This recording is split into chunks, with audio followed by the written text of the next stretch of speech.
Hi எல்லோருக்கும் வணக்கம். அம்மா வீட்டிலேருந்து கிளம்பி எங்கள் ஊருக்கு வந்தாச்சு. எனக்கு நியூ அக்கௌண்ட் க்ரியேட் பண்ணுற ஒரு ஒர்க் இருந்துச்சு. ஸோ பேங்க்கு போகணுன்னு சொல்லிட்டு எல்லா ப்ரூஃபையும் ஜெராக்ஸ் எடுத்துகிட்டு ப்ளஸ் அமௌண்ட் ஏடிஎம்மில் எடுத்துகிட்டு நாங்கள் பேங்க் ரீச் ஆயாச்சு. அங்கே போய் வெயிட்டிங் டைமில் ஏன்னா நாங்கள் 3 o'clock தான் ரீச் ஆனோம். 4 o'clock க்ளோசிங் டைம்ன்றனால அந்தளவுக்கு கூட்டம் இல்லை. சீக்கிரமாகவே நாங்கள் அக்கௌண்ட் க்ரியேட் பண்ணிவிட்டு நியூ புக்கையும் கொடுத்துட்டாங்க. வாங்கிட்டு வெளில வந்தாச்சு. நெட் பேங்கிங்குரிய ஆன்லைன் ப்ராசஸும் அங்கேயே இருந்துச்சு. ஸோ அங்கேயே ஃபினிஷ் பண்ணிவிட்டு நாங்கள் வர வழியில் ஒரு ஜூஸ் குடிச்சிட்டு போயிடலான்னு சொல்லிட்டு நான் ஒரு மாதுளம்பழம் ஜூஸும் அவங்க ஒரு ஆரஞ்சு ஜூஸும் சொல்லியிருந்தாங்க.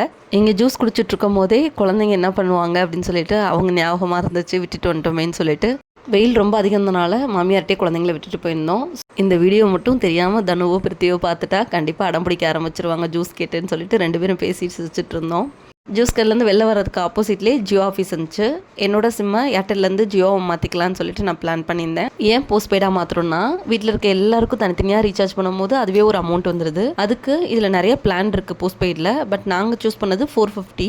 இதுக்கு நம்ம 3 நம்பரை கனெக்ட் பண்ணிக்க முடியும். நம்ம நம்பர் இல்லாமல் 3 நம்பரை கனெக்ட் பண்ணிக்க முடியும். 5G மொபைலாக இருந்துச்சுன்னா எல்லாமே அன்லிமிட்டட் தான், கால்ஸு ப்ளஸ் நெட் எல்லாமே. இல்லை 4G அதுக்குன்னா 1.5 GB டெய்லி. இது ரொம்ப அஃபோர்டபுளாக இருந்துச்சு. இதே ஏர்டெல்லில் கேட்கும்போது 1200 சொன்னாங்க. 3 நம்பர்ஸ் கனெக்ட் பண்ண முடியும்னு சொன்னாங்க. 3 to 4 டேஸில் ஆக்டிவேட் ஆயிரும்னு சொன்னாங்க. அப்புறம் நெட்டு கட் ஆகும் போது நம்ம இந்த சிம்மை மட்டும் சேஞ்ச் பண்ணிக்கணும், அவ்வளோதான். இந்த வீடியோ உங்களுக்கு யூஸ்ஃபுல்னா சேனலை சப்ஸ்கிரைப் பண்ணிக்கோங்க.